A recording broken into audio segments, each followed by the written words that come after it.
வணக்கம். தேசம் சிறப்பு செய்திகளுக்காக நான் உங்கள் ரேவதி குணாலன். தர்மம் தலை காக்கும், தக்க சமயத்தில் உயிர் காக்கும். கூட இருந்து குழி பறித்தாலும் கொடுத்தது காத்து நிற்கும். செய்த தர்மம் தலை காக்கும், தக்க சமயத்தில் உயிர் காக்கும்.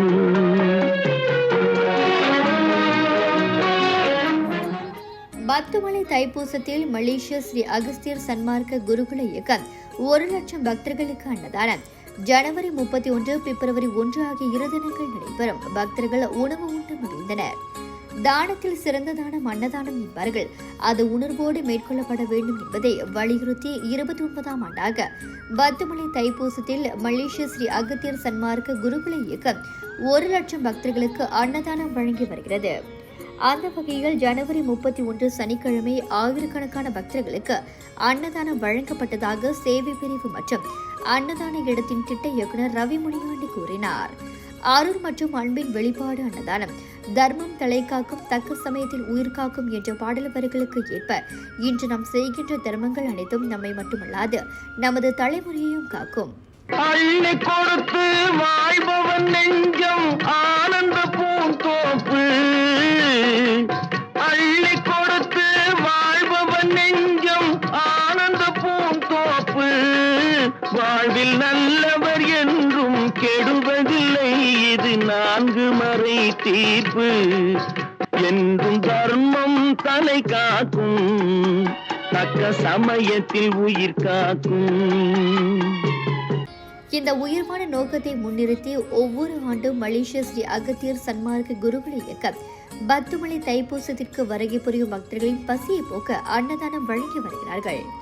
அந்த வகையில் இவ்வாண்டும் அன்னதானம் 29வது முறையாக ஜனவரி 31, பிப்ரவரி 1 ஆகிய 2 நாட்கள் பத்துமலை ஆற்றங்கரையோகம் நடைபெற்று வருகிறது. இந்த அன்னதானம் சிறப்பாக நடைபெற பொதுமக்கள் அனைவரின் அன்பும் ஆதரவும் பெரிதும் கிடைத்துள்ளதாக ரவி தெரிவித்தார்.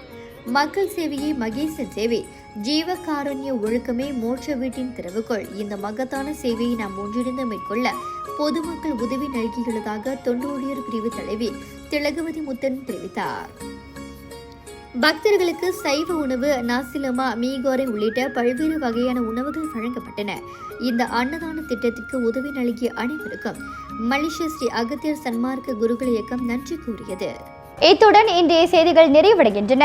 மேலும் பல ஆன்மீக செய்திகளை தெரிந்து கொள்ள தேசம் டிவி மலேசியா யூடியூப், டிக்டாக் மற்றும் இதர சமூக வலைத்தளங்களை பின்தொடருங்கள்.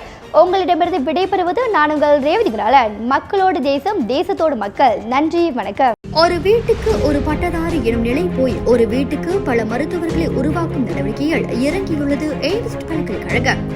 இந்திய மாணவர்களின் எதிர்காலத்திற்கு அடித்தளம் அமைக்கும் எய்ம்ஸ் பல்கலைக்கழகம் MIED வழி மாணவர்களின் பொருளாதார பிரச்சனையை கல்வி உபகார சம்பளம், கல்வி கடனுதவி மூலம் தீர்த்து வைக்கிறது. எய்ம்ஸ் பல்கலைக்கழகம் தரத்தில் உயர்ந்தது, போதனைகள் சிறந்தது, மாணவர்களுக்கு நிலையானது. இன்றைய நாடுகள் எய்ம்ஸ் பல்கலைக்கழகம்.